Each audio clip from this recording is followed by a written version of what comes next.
The cargo bay doors hissed shut behind Ryan Hendricks as he stepped into the crowded trading station. His shoulders ached from 12 hours of unloading supply crates, and all he wanted was a cold drink and somewhere to sit. The main corridor buzzed with activity as dozens of species moved past him, their voices mixing into a constant hum of galactic commerce. He found a cantina tucked between a fuel depot and a weapons shop. Inside, the air smelled like a dozen different atmospheres mixed together, each species bringing their own world with them. Ryan squeezed past a group of tall, bird-like traders and found an empty stool near the corner. The bartender, something with too many arms and compound eyes, slid him a drink without asking. Ryan sipped it carefully. Not bad. Tasted like artificial citrus. Across the room, someone laughed too loud. Ryan glanced over and saw a massive reptilian figure holding court at the center table. The creature stood nearly 8 feet tall, covered in dark green scales that looked thick enough to stop bullets. Scars crossed its face and arms like badges of honor. "You think your homeworld is tough?" the reptilian boomed. His voice made the glasses shake on nearby tables. "Let me tell you about Vorthia. Our gravity is twice what most of you weaklings can handle. Our oceans boil during the day. We have predators that hunt in packs of 50, each one bigger than your shuttles." Other aliens around the table murmured in appreciation. Some looked impressed. Others looked skeptical, but stayed quiet. A crystalline being sitting to the reptilian's left chimed in, its voice like whined through glass tubes. "Impressive, Grawl, but my homeworld makes yours look comfortable. We evolved on a moon with 3 times standard gravity. Our atmosphere is methane and ammonia. Surface temperature never rises above -200 degrees. Grawl snorted, but nodded with respect. "The Quallans are tough. I'll give you that, Nisht." More species joined in, each trying to top the last. A squat, rock-like being talked about living underground to escape constant meteor storms. A floating jellyfish creature described oceans of liquid methane where pressure would crush most ships. A 4-armed mammal bragged about fighting off pack hunters since childhood. Ryan listened while nursing his drink. He'd heard these conversations before at a dozen different stations. Everyone thought their homeworld was the toughest, the most dangerous, the most worthy of respect. It was all part of the game. "What about you, human?" Ryan looked up. A mantis-like creature in a security uniform stood nearby, its triangular head tilted in curiosity. The name tag read Captain Doran. "Me?" Ryan set down his glass. "Yes, we've heard from almost everyone else. Where do humans come from?" The conversations around the center table died down. Grawl turned to look at Ryan with interest. Several other species shifted to get a better view. Ryan shrugged. "Earth. It's in the outer spiral arm, yellow star, 3rd planet. And what makes Earth so special?" Grawl asked, his tone friendly but condescending. Like an adult asking a child about their imaginary friend. "Nothing really," Ryan said. "It's just home." Nish's crystalline form shimmered with what might have been laughter. "Come now. Every world has something. Extreme weather? Dangerous predators? Hostile environments? Sure, we've got all that," Ryan admitted. "But it's probably not as dramatic as your world's." Grawl laughed, a deep rumbling sound. "An honest human. I like that. Most species try to exaggerate their homeworld's dangers. You admit yours is probably comfortable." Ryan smiled, but didn't correct him. He learned that sometimes it was easier to let people believe what they wanted. "So Earth is a garden world, then?" Doran asked, making a note on his datapad. "Mild climate, low gravity, stable atmosphere. The gravity's pretty standard," Ryan said. 1G is the baseline measurement, right? That's Earth gravity. Several aliens exchanged glances. They'd never made that connection before. "And the climate?" Nish pressed. Ryan considered his drink. "It varies. We got different zones. Hot near the equator, cold near the poles. Most places in between get all 4 seasons." "For seasons?" Grawl leaned forward. "Explain. Spring, summer, fall, winter. Temperature changes, weather patterns shift. Nothing too crazy.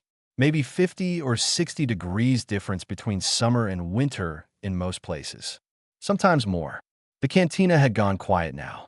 Everyone was listening. 50 degrees. Nish's voice went up an octave. Your planet's temperature swings 50 degrees regularly, give or take, Ryan said. Depends where you live. Deserts get hotter in the day and colder at night. Coastal areas are more stable. Arctic and Antarctic regions stay pretty cold year-round. Arctic and Antarctic, Doran repeated slowly. You have names for multiple frozen regions? Two main ones. Big ice caps on the top and bottom of the planet. Nobody really lives there permanently except research teams. Grawl's expression had changed from amused to confused. But you said Earth was comfortable. It is, Ryan said. Once you get used to it. The crowd around him shifted uncomfortably. Someone whispered to their companion in a language Ryan didn't recognize. These weather patterns, Nish said carefully. Do they cause destruction? Ryan thought about hurricane season, tornado alley, blizzards that buried entire cities. Sometimes. We call it weather. You learn to prepare for it. Weather. Grawl repeated the word like he was tasting something unfamiliar. Ryan finished his drink and stood up. Thanks for the conversation. I've got an early departure tomorrow. As he walked toward the door, he heard the whispers start behind him. He smiled to himself. Let them wonder. Earth's secrets would come out eventually. They always did. Outside the cantina, Ryan paused to look at the observation window.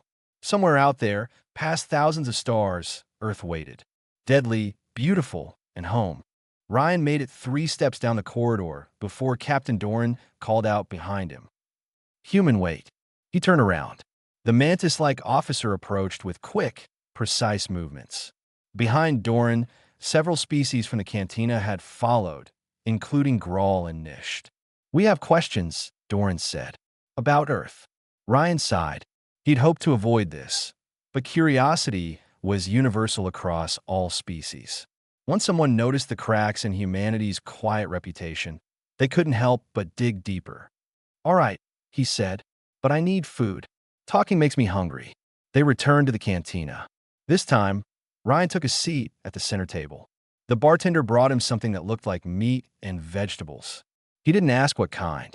Station food was station food. Grawl settled his massive frame onto a reinforced bench. You said Earth has one standard gravity. That's the baseline we all use for measurement. Right? Ryan said between bites. Why Earth? Nish asked. Why not a Quelling gravity unit or Vorthian? Ryan swallowed. First contact protocols, I guess. Humans met the Centauri first, and they used our measurements. It just stuck. But that means, Doran said slowly, that humans live naturally at the standard baseline.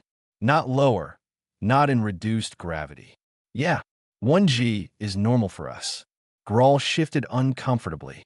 My homeworld is 2.1G. We evolved in heavy gravity. It made us strong. Makes sense, Ryan said. But humans evolved in standard gravity, and you're still strong enough to work cargo hauling. Grawl's tone carried disbelief. Ryan looked down at his arms. He wasn't particularly muscular, just average for a human. Cargo hauling uses exoskeletons for the heavy stuff. But yeah, humans can lift decent weight naturally. Had to back on Earth. Had to. Nish leaned closer. No claws, no natural armor, no venom, Ryan explained. Early humans survived by being smart and strong enough to throw rocks, carry tools, run long distances. We're built for endurance. A small furry alien at the next table spoke up. But in a comfortable environment, why would you need endurance? Ryan smiled. Earth's comfortable if you're prepared. Not so much if you're not. Explain the weather again, Doran said, his data pad ready. These temperature changes. Okay. Ryan pushed his plate aside. Earth spins on an axis, right? That axis is tilted. So as we orbit our sun, different parts of the planet get more or less direct sunlight. That creates seasons. We know what seasons are, Grawl rumbled. Vorthia has them. But you said 60-degree temperature swings. Sometimes more. In continental regions, summer might hit 100 degrees, winter might drop below 0. The table went silent. Nish's crystalline body flickered. That's deadly. It can be, Ryan admitted. Heat stroke in summer, hypothermia in winter. But humans adapted. We build shelters where different clothes create heating and cooling systems. What about natural disasters? Doran asked. Ryan scratched his jaw. What kind? Any kind. Well, we've got hurricanes. Massive spinning storm systems that form over warm oceans. Winds can hit 200 miles per hour. They flood coastlines, tear apart buildings. Several aliens made distress sounds. Then there's tornadoes, Ryan continued. Smaller, but more focused. Spinning columns of air that can throw vehicles around like toys. We've got whole regions where they happen regularly during certain seasons. And humans live in these regions. Grawl asked. Millions of them. You learn to read the weather, build storm shelters, have emergency plans. What else? Nish's voice had lost its earlier amusement. Earthquakes. The planet's crust moves around on tectonic plates. When they shift, the ground shakes. Buildings collapse. Tsunamis form in the oceans. Tsunamis? Doran looked up from his notes. Giant waves. Earthquakes underwater can push massive amounts of water toward shore. Walls of water tall, as buildings that flood entire coastlines. Merciful stars, someone whispered. Ryan warmed to the topic now. Volcanoes, too. Mountains that explode with molten rock and ash. Some eruptions can affect global climate for years. Surely humans avoid these areas, Grawl said. Some of the biggest human cities are near volcanoes or on fault lines. We monitor them, prepare evacuation plans, build with reinforced materials. Nish's light dimmed. Why would anyone choose to live in such places? Ryan shrugged. Volcanic soil is fertile. Coastal areas are good for trade. Humans go where resources are, then figure out how to survive the local conditions. This is madness, Grawl muttered. We also have blizzards in winter, Ryan added. Massive snowstorms that bury entire cities. Ice storms that coat everything in frozen water. Floods when too much rain falls. Droughts when not enough rain falls. Wildfires that burn forests for months. The cantina had filled up during the conversation. Word had spread that the human was talking about his homeworld. Dozens of species crowded around to listen. How does anything survive on this world? Doran asked, genuine concern in his voice. Life on Earth is tough, Ryan said, but it adapts. Plants that can survive fire. Animals that hibernate through winter. Fish that migrate thousands of miles. And humans learn to adapt better than anything else. By building technology, Nish said, eventually. But for most of human history, we survived with just fire, simple tools, and cooperation. We lived in every climate zone on the planet with Stone Age technology. Grawl leaned back, his scales scraping against the bench. I may have spoken too quickly about Vorthia being the toughest world. Every world is tough in its own way, Ryan said diplomatically. But Earth throws multiple types of disasters at its inhabitants, Doran said. Not just one or two environmental challenges, but dozens. Ryan nodded. Yeah, I guess it does. And humans just accept this as normal? Nisht asked. It is normal. For us, anyway. Ryan stood up. Look, I really do need sleep. We can talk more tomorrow if you want. But as he left the cantina, he knew they wouldn't let this drop. He'd opened the door to Earth's reality, and the galaxy was going to have questions. Lots of them. Sleep didn't come easy. Ryan lay in his small crew quarters aboard his ship, staring at the ceiling. He'd seen this pattern before at other stations. Once aliens learned the truth about Earth, they couldn't stop asking questions. Tomorrow would be worst, he was right. Ryan walked into the cantina for breakfast and found it packed. Every table was full. Aliens of 24 species crowded the space, and they all turned to look at him when he entered. Grawl waved from the center table. Human Ryan, join us. Ryan considered running back to his ship. Instead, he walked forward. The crowd parted to let him through. We've been discussing your world all night, Nish said. Her crystalline form looked dimmer than yesterday, like she hadn't recharged properly. The data we could access was limited, but what we found was disturbing. Disturbing how? Ryan sat down. Someone put food in front of him. He started eating. Doran pulled up a holographic display. We researched Earth's predators. The biological database has extensive files. Images flickered to life above the table. A lion mid-roar. A great white shark breaching water. A grizzly bear standing on hind legs. These creatures hunt humans, asked a small green alien Ryan didn't recognize. They can, Ryan said, but mostly they avoid us now. Humans are pretty good at defending themselves. How? Grawl demanded. You said humans have no natural weapons. We don't, but we make weapons. We're really good at making weapons. More images appeared. A massive crocodile, a cobra with its hood spread, a polar bear on ice. This says polar bears can weigh over 1,000 pounds. Nisht read from the data. And humans live in the same regions? Some do. Arctic communities have lived with polar bears for thousands of years. How do you fight something that large without natural weapons? Ryan sipped his drink. You don't fight if you can avoid it. You respect the animal, understand its behavior, stay alert. If you have to fight, you use tools. Spears, guns, whatever works. A tiger appeared in the hologram, frozen mid-leap. Its teeth looked as long as Ryan's fingers. Beautiful animal, Ryan said. Endangered now, sadly. Humans hunted too many of them. The table went silent. You hunted these predators. Grawl's voice was barely a whisper. For sport. Sometimes for sport, sometimes for safety, sometimes for food. We were stupid about it for a while. Nearly drove several species extinct. We're trying to do better now. Trying to do better, Nisht repeated. After hunting your apex predators nearly to extinction, Ryan felt defensive for the first time. Look, humans make mistakes, but we learn. We've created protected areas, breeding programs, conservation efforts. Some species are recovering. The hologram switched to show something else. A creature with massive curved teeth and a trunk-like nose. Text below identified it as a mammoth. What is this? Doran asked. Extinct, Ryan said. Woolly mammoth. Early humans hunted them for food and fur. They died out about 4,000 years ago. You hunted megafauna to extinction. Grawl looked horrified. Climate change killed most of them, Ryan said. Human hunting just finished the job. More extinct species appeared. Giant ground sloths. Sabertotethgats. Cave bears. Earth's history is filled with extinction events, Nisht said, reading from her datapad. Multiple mass die-offs where most life on the planet perished. 5 major ones, Ryan confirmed. The worst killed about 95% of all species. And life recovered? Someone asked from the crowd. Always. It takes millions of years, but life comes back. Earth is good at producing life. And good at killing it, Grawl muttered. Fair point, Ryan admitted. Doran pulled up new images. Mosquitoes, parasitic worms, microscopic bacteria. These are listed as some of Earth's most dangerous organisms, Doran said.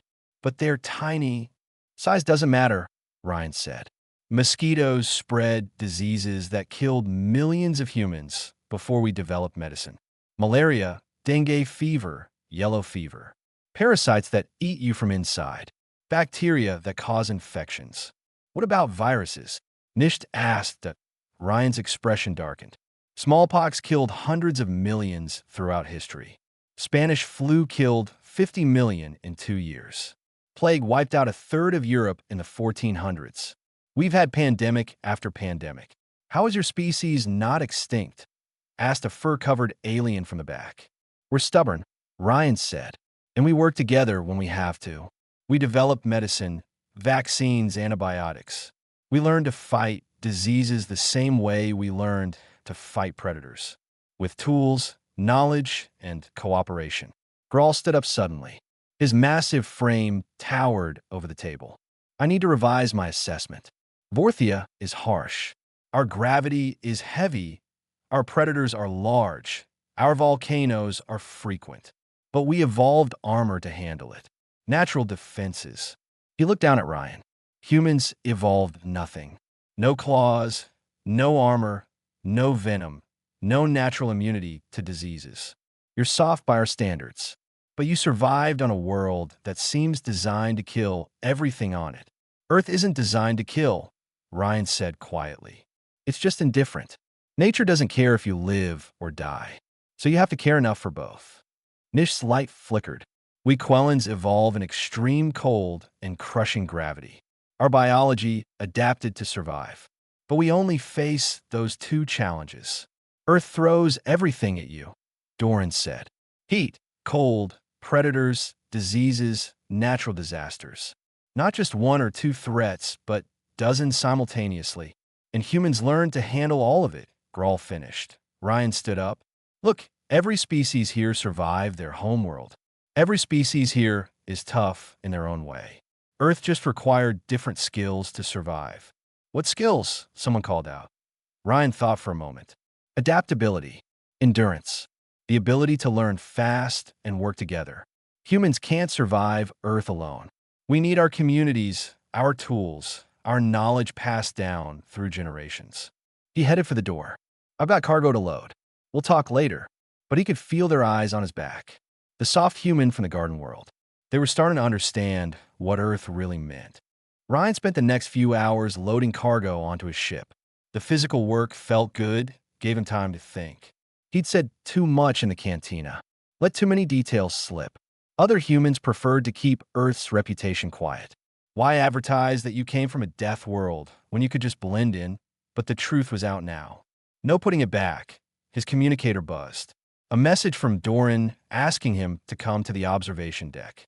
Ryan sighed, sealed the cargo bay, and headed that way. The observation deck offered a view of the nebula beyond the station. Purple and blue gases swirled in the distance, lit from within by newborn stars.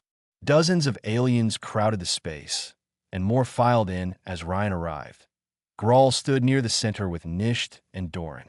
They'd set up holographic displays showing Earth from orbit. The planet rotated slowly, blue and green and white. It looks peaceful, Nisht said when Ryan approached. It is, Ryan said. From up here, Doran gestured to the displays. We accessed historical databases about Earth. With your permission, we'd like you to explain some things we found. Go ahead. The display shifted to show layers of rock and fossils. Timeline markers appeared, stretching back millions of years.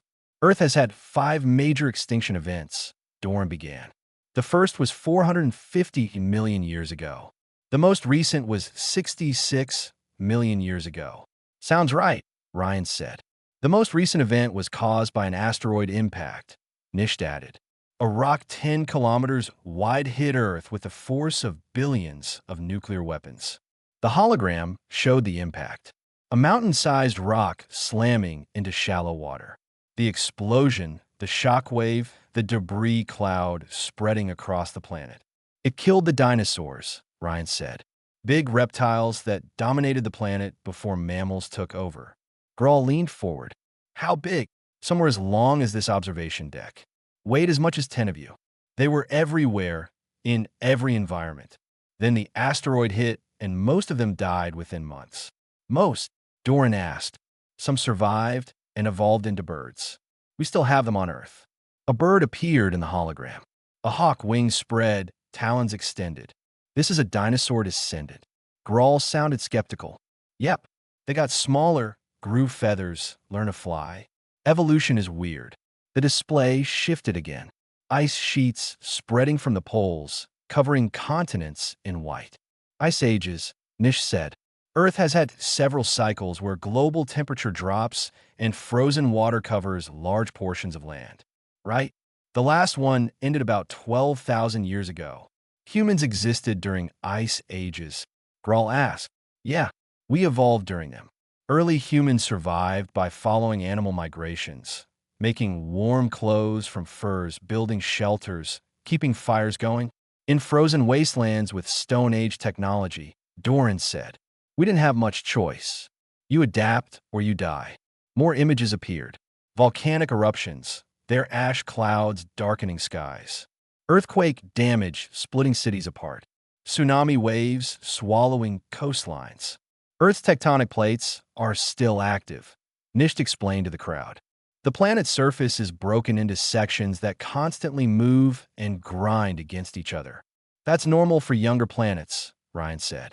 Earth is only about 4.5 billion years old. Still pretty active geologically. Most species evolve on older, more stable worlds, Doran said. Tectonic activity has slowed or stopped. But Earth is young and violent. The hologram zoomed in on a chain of volcanoes encircling the Pacific Ocean. The Ring of Fire, Ryan said. 75% of Earth's volcanoes are in this zone.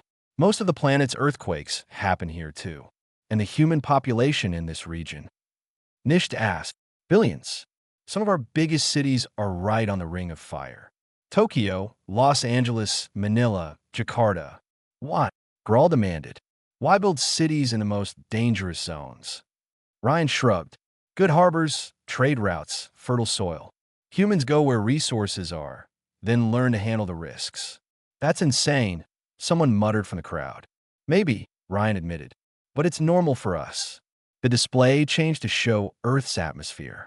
Weather patterns swirled across the globe. Hurricanes spinning over oceans. Storm systems marching across continents. Your atmosphere is incredibly active, Nisht observed. We've been monitoring Earth's weather patterns. The amount of energy moving through your air systems is extraordinary. Yeah, we got dynamic weather. Keeps things interesting. Doran pulled up statistics. On average, Earth experiences 1,000 tornadoes per year, 80 tropical cyclones, thousands of severe thunderstorms, millions of lightning strikes daily. Lightning? Asked a small alien with wide eyes. Electrical discharge from clouds, Ryan explained. Superheated air that explodes with sound and light. Can start fires, kill people, destroy equipment. We get about 8 million strikes per day worldwide. The crowd murmured in disbelief. Here's what I don't understand, Grawl said. He moved closer to Ryan, his bulk casting a shadow. Every world has dangers, but Earth seems to have all of them at once. Geological instability, extreme weather, temperature swings, deadly predators, microscopic killers.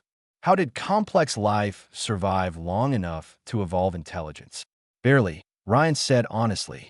Evolution on Earth is a story of things dying. 99% of all species that ever lived are extinct. The ones that survived were lucky, adaptable, or both. And humans? Nisht asked. We showed up late to the party. Primates evolved after the dinosaurs. Early humans appeared a few million years ago.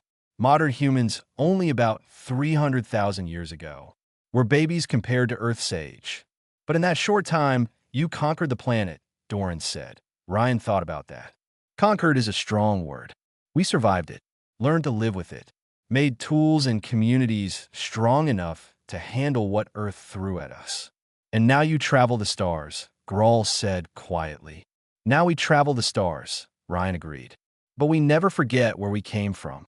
The hologram showed Earth again, rotating peacefully. Beautiful and deadly and home. I'm starting to understand, Grawl said, why human ships are built with such heavy redundancy. Why your equipment is over-engineered. Why you always have backup plans. Earth taught us that nothing ever goes according to plan, Ryan said. So we prepare for everything. The Cantina had become an unofficial gathering place for the station's population. Ryan walked in the next morning to find the place transformed into something like a lecture hall. Chairs and benches lined up in rows. A large display screen dominated one wall. He tried to back out, but Grawl spotted him. There you are. We have more questions. Ryan surrendered to the inevitable and took a seat at the front. At least they brought him coffee this time. Real Earth coffee somehow. He didn't ask how they got it. We've been reading about human history, Nisht began. Your species has only existed in its current form for a few 100,000 years. About 300,000, Ryan confirmed. Give or take. And for most of that time, you had no advanced technology, Doran added. No space flight, no computers, no modern medicine, right? Most of human history was stone tools and fire. Yet you survived, Grawl said. Not just survived, but spread across your entire planet. Ryan sipped his coffee. Humans are good at walking. We can travel long distances, carry supplies, adapt to new environments. Our ancestors walked out of Africa and eventually reached every continent except Antarctica. They walked, Nisht repeated. Across deserts, mountains, frozen tundra. It took thousands of years. But yeah, we walked. Followed food sources, looked for better territory, escaped threats. Walking is what humans do best. The display screen lit up, showing a map of human migration patterns across Earth. Lines spread from Africa across Asia, into Europe, across a land bridge to the Americas. You crossed oceans, Doran observed. Eventually, first on rafts, then boats, then ships. Humans have always been curious about what's on the other side. Even when the other side might kill you, Grawl said. Especially then. The dangerous places often had resources nobody else wanted. If you could survive there, you had less competition. A question came from the crowd. What about human conflict? Your history shows constant warfare. Ryan's expression grew somber. Yeah, humans fight each other. A lot. Wars over territory, resources, beliefs, power. We're really good at killing each other. That's common among young species, Nish said. But you developed weapons of mass destruction. Nuclear bombs capable of destroying cities. We built thousands of them, Ryan admitted. Came close to using them a few times. That was a scary period in our history. Why didn't you? Asked someone from the back. Fear, mostly. We realized that if we used them, everyone would die. Even the winners would lose. So we stepped back from the edge. Mostly. Grawl raised an eyebrow ridge. We still have the weapons. Just don't use them. We learned that some lines shouldn't be crossed. Doran pulled up more data.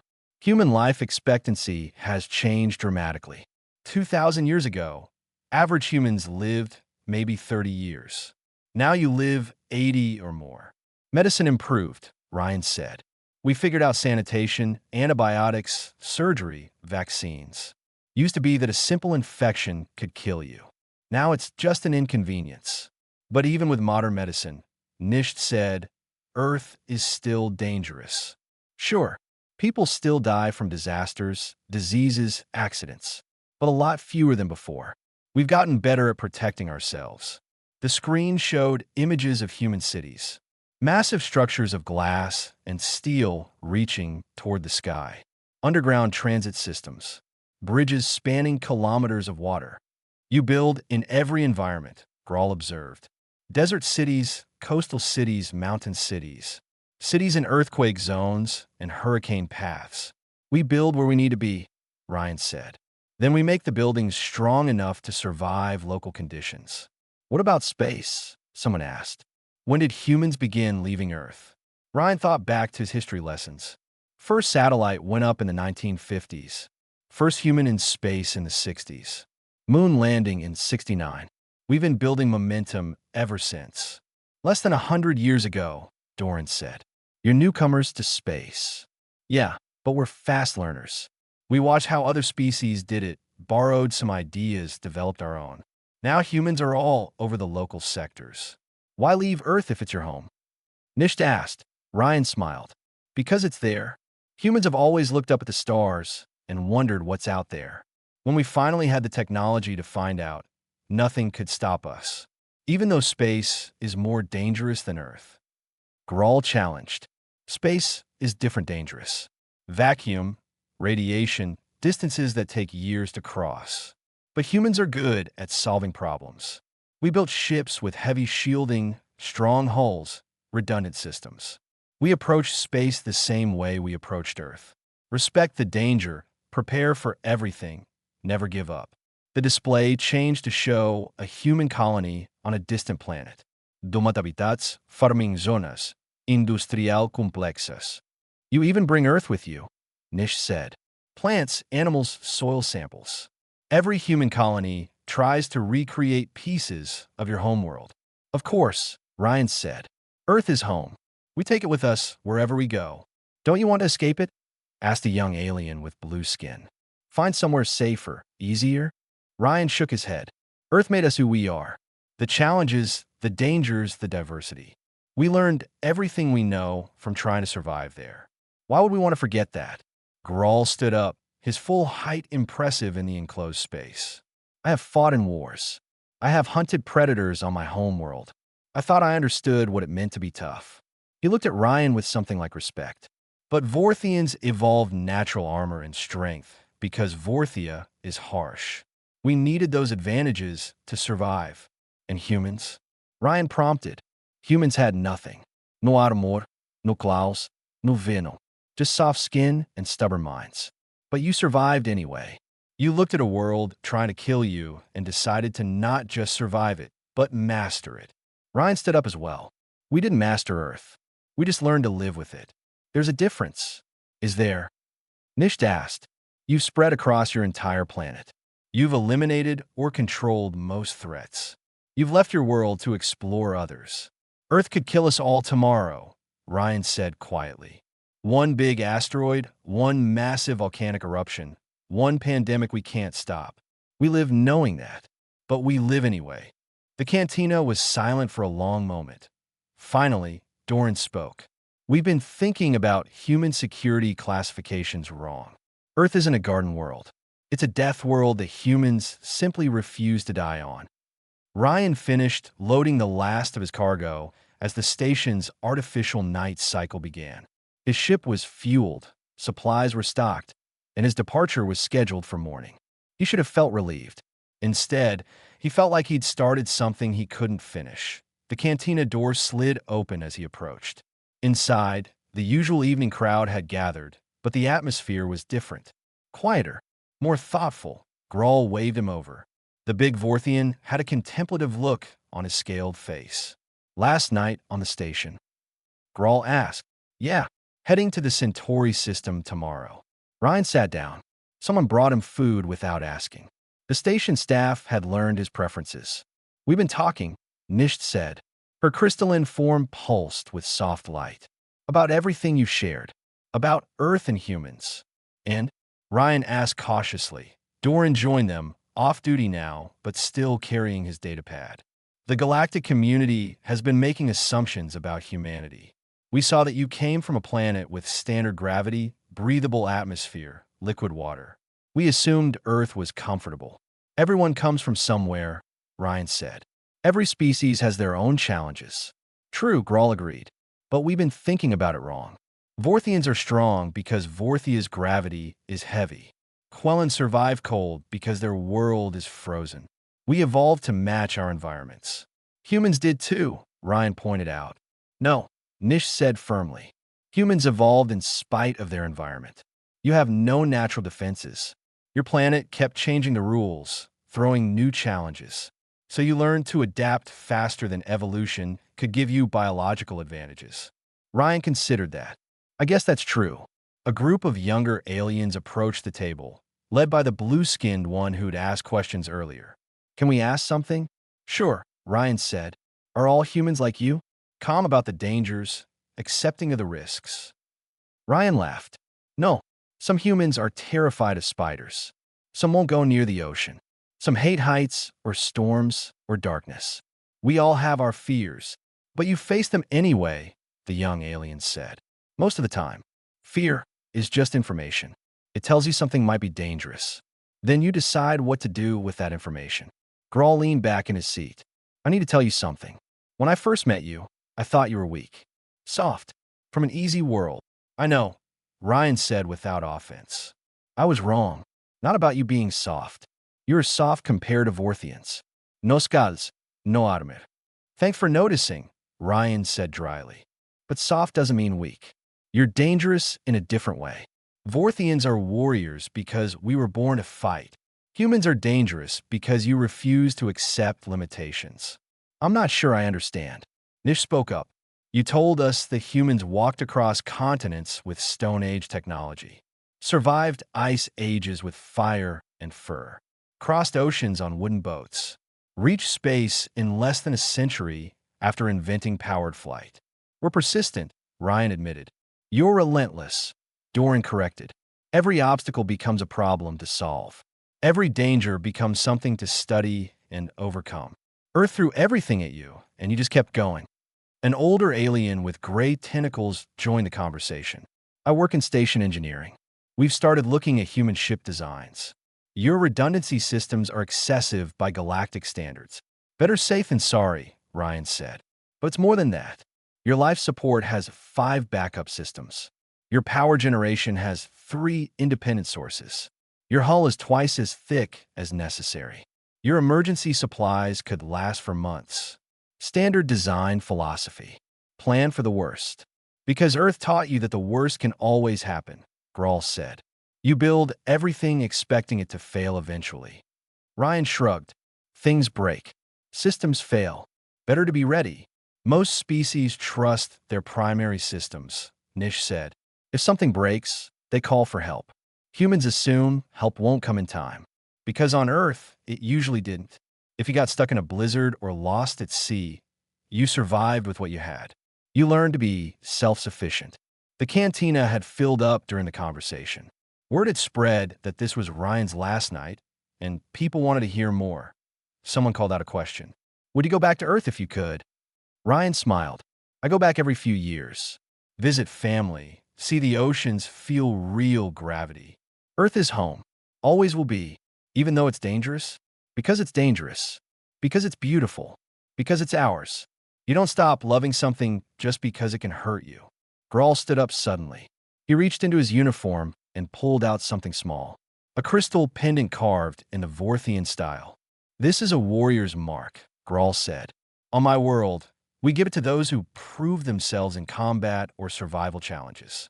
He placed it on the table in front of Ryan. You have earned this. Not through combat, but through something more impressive. You and your species survived a world that should have killed you. You learned from it. You mastered it without losing your compassion or curiosity. Ryan picked up the crystal. It was warm, probably from Grawl's body heat. I can't accept this. I haven't done anything. You survived Earth, Grawl said simply. That's enough. Other aliens came forward. Nisht offered a data chip with Quellan scientific knowledge. Doran provided a station security clearance upgrade. The engineering alien gave him schematics for improved shielding systems. Gifts piled up on the table. Small tokens from dozens of species who'd listened to his stories about Earth. Ryan felt overwhelmed. This is too much. I just answer questions. You changed how we see humanity, Nish said. We thought humans were soft because you came from a comfortable world. Now we understand. Humans are soft, but you're also survivors. You're compassionate, but relentless. You're individual, but you work together. Earth made you strong in ways we didn't recognize, Grawl added. Because your strength isn't physical. It's mental. It's adaptability and persistence and a refusal to give up.